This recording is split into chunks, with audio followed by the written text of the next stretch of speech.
ఇప్పుడు మనతో ప్రముఖ ఆధ్యాత్మికవేత్త ప్రొఫెసర్ డాక్టర్ ముల్లపూడి సత్యనారాయణమూర్తి గారు మనతో ఉన్నారు. వారితో మాట్లాడదాం. గురుగారు నమస్కారం. గురుగారు, గతంలో జగన్ గారి ప్రభుత్వం ఉన్నప్పుడు రాష్ట్రం అసలు అప్పుల్లో ఉందని చెప్పి ఆయన ఏదైతే ఉందో అన్నా క్యాంటీన్లు ఆయన అక్కడ ఆపేయడం జరిగింది. మరి ఇప్పుడు అప్పులు చూసుకుంటే ఆంధ్రప్రదేశ్కి ఇంకా చాలా ఎక్కువ ఉన్నాయి. మరి ఇప్పుడు చంద్రబాబు నాయుడు గారు 5 రూపాయలకే ఈ అన్నా క్యాంటీన్లు ఎలా వీళ్ళు ప్రొవైడ్ చేయగలుగుతున్నారు? మరి పెట్టాలనుకుంటే భోజనం ఉచితంగా కూడా పెట్టచ్చు, వీళ్ళు 5 రూపాయలనే ఎందుకు ఛార్జ్ చేస్తున్నారు? జగన్ గారి ప్రభుత్వం అప్పుడు 5 రూపాయల భోజనం అప్పుల్లో కూరుకుపోద్దని ఆయన ఏం క్లోజ్ చేయలే. ఎందుకనంటే అప్పటికి మన దగ్గర సర్ప్లస్ ఫండ్ ఉంది, చేయొచ్చు. అలాగే అప్పుల్లో కూరుకుపోద్ది అనుకుంటే అది చంద్రబాబు నాయుడు గారు ఇప్పుడు అసలు చేయకూడదు. ఎందుకంటే అప్పటి మీద ఇంకా నిర్వీర్యం అయిపోయింది మనకి. పోనీ సీతారామన్ గారు ఒక 15,000 కోట్లు ఇచ్చారు కాబట్టి ఆ డబ్బులు ఖర్చు పెడుతూ చేస్తున్నారు అనుకుందాం. అన్నా క్యాంటీన్లో 5 రూపాయల భోజనం పెట్టడం అనేటటువంటిది చాలా గొప్ప విషయం. జగన్ గారు తీసేయడం అనేటటువంటిది చాలా సంకుచితత్వం, అది ఏంది విశాలత్వం. ఓకే, ఇది ఈ భోజనము అప్పుల పాలు ఎందుకు అవుద్ది 5 రూపాయల భోజనానికి? ఇప్పుడు వీళ్ళు తెలంగాణలో అక్షయ పాత్ర ఉంది. అక్షయ పాత్ర ప్రాజెక్టుకి ఏం చేశారు, 5 రూపీస్కి భోజనం అనుకో. హరికృష్ణ వాళ్ళు వచ్చారు, మేము చేస్తామంటే టెండర్ వేశారు. టెండర్ వేస్తే 4 రూపీస్కో 395కో ఎంతకో కోట్ చేస్తారు వాళ్ళు.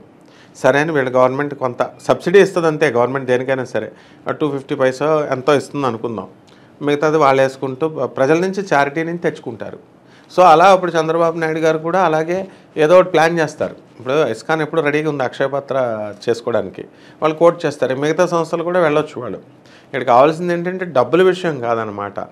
ఆ టైంకి ఇన్ టైంకి ఆ ఫుడ్ ఏముంది, 4 గిన్నెలు తెచ్చేసి పెడతా ఉంటారు. ఇక్కడ మనం చూస్తూ ఉంటాం కదా, సాంబార్ పోసేస్తారు, ఇస్తరాకులో ఒక వాటర్ ప్యాకెట్ ఇస్తారు. కాబట్టి చేయొచ్చు. జగన్ గారు చేయకపోవడం ఆయన చాలా తప్పది. ఏంటంటే 5 రూపాయలు ఆయన భోజనం పెట్టినా అదేం అప్పుల పాలు కాకపోను. ఎప్పుడు కూడా అన్నం అనేటటువంటిది ప్రవహించాలి రాష్ట్రంలో. దీనికి సంబంధమే లేదు. అది ఆయన తప్పుడు డెసిషన్. ఇలాంటి తప్పుడు డెసిషన్స్ వల్లే ఆయన ప్రభుత్వం పడిపోయింది.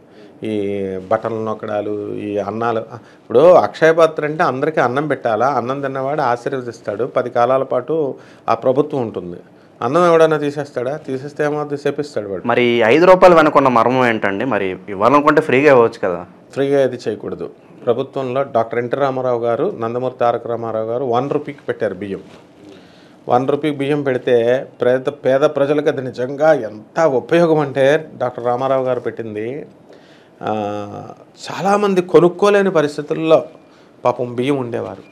అలాంటిది ఎన్టీఆర్ పుణ్యమా అని అక్కడ ఎంజీఆర్ పెట్టాడు అని చెప్పేసి అది ఉపయోగపడింది. అది ప్రజలు నిజంగానే తిన్నారు. అప్పట్లో మంచి బియ్యం ఇచ్చేవాడు. తర్వాత దొడ్డు బియ్యం కింద తయారైనాయి. మేము తినలేమని ప్రజల్లో కూడా మదం పెరిగింది. మేము ఇప్పుడున్న రేషన్ బియ్యాల్లో గవర్నమెంట్ ఎప్పుడూ ఇస్తోంది, వీళ్ళకి తింటున్నారు, అమ్మేసుకుంటున్నారు. ప్రభుత్వానికి కూడా తెలుసు. పక్కదోరకి పట్టుకుపోతున్నాయి రేషన్ షాపుల నుంచి, పట్టుకుంటారు విజిలెన్స్ వాళ్ళు. ఇవంతా మామూలే ఇవన్నీ కూడా. అయితే పేద ప్రజలకు ఎప్పుడు కూడా ఫ్రీగా ఇస్తే దాన్ని చాలా నిర్లక్ష్యంగా చూస్తారనమాట. 5 రూపాయలు అనేటటువంటిది నార్మల్గా పెట్టింది. అంటే ఫార్మల్గా ఉండాలి ఎంతో కొంత అని. అకౌంట్ ఉండదు కదా. ఇప్పుడు ఫ్రీగా పెట్టేస్తే బిల్లులు, ఇప్పుడు రేవంత్ రెడ్డి గారు బస్సులో ఫ్రీగా టికెట్లు పెట్టేశారు, ఫ్రీగా లేడీస్ ఎక్కుతున్నారు. వాళ్ళదేం పోయింది, ఆధార్ కార్డు చూపిస్తున్నారు, టికెట్ కొడుతున్నాడు, అయినా ఎక్కుతున్నారు. ఇంకా ఫ్రీయే కదా, టికెట్ తీసుకోవడం ఎందుకని కొంతమంది కామ్గా ఉంటారు. అలా చేయలేదు. అకౌంటబిలిటీ దానికి కూడా పేపర్ ఫ్రీ యాత్రకి ఆర్టీసీ పేపర్ ఇస్తుంది, పేపర్ రోల్స్, టికెట్ రోల్స్. దాని నుంచి ఆవిడ ఆధార్ కార్డు చూపించాలా. అప్పుడు ఆధార్ కార్డు పేపర్ ఖర్చు దండక కదా వాళ్ళ మీద, అయినా సరే పేపర్ కార్డు ఇస్తున్నారు. సో ప్రభుత్వానికి అకౌంటబిలిటీ అవసరం. కాబట్టి దానికోసం అని చెప్పేసి ఫార్మల్గా 5 రూపీస్ అనేది పెట్టారు. వర్కౌట్ అవుతుంది కాబట్టి క్యాలిక్యులేషన్స్ అన్నీ ప్రిన్సిపల్ సెక్రటరీలు, చీఫ్ సెక్రటరీలు, ఈ మినిస్టర్లు వీళ్ళంతా కూడా క్యాబినెట్ కూర్చొని డెసిషన్ తీసుకుని పెడతారు. ఫ్రీగా పెడితే మొత్తం అసలు వాల్యూ ఉండదు అనమాట, అంటే అకౌంటబిలిటీ ఉండదు. కాబట్టి 5 రూపాయలు ఏమంటే 10 రూపాయలు కూడా పెట్టచ్చు.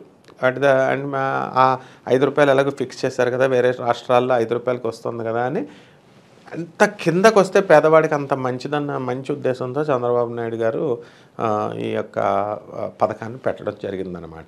ఈ అన్నా క్యాంటీన్లు ఏదైతే ప్రారంభించారు కదా గురుగారు, మరి పేదవాళ్ళు ఇంకా ఎవరైతే వినియోగించుకుంటున్నారో రోజుకి ఎంతమంది వరకు ఈ సర్వీసెస్ అనేది వాళ్ళు ఉపయోగించుకునే అవకాశం ఉందంటారు? ఇప్పుడు నేను తెలంగాణలో చూసింది చెప్తా. ఒక్కొక్క షాప్ దగ్గర, ఒక్కొక్క కౌంటర్ దగ్గరగా మధ్యాహ్నం టైం మనం వెళ్ళేసరికి 11 నుంచి స్టార్ట్ అవుద్ది. 12:30 1 o'clock వరకు వాళ్ళు ఫుడ్ తింటూ ఉంటారు. ఒక్కొక్క కౌంటర్ దగ్గర మినిమం 200 పైన 300 మంది దాకా తింటారు ఈజీగా.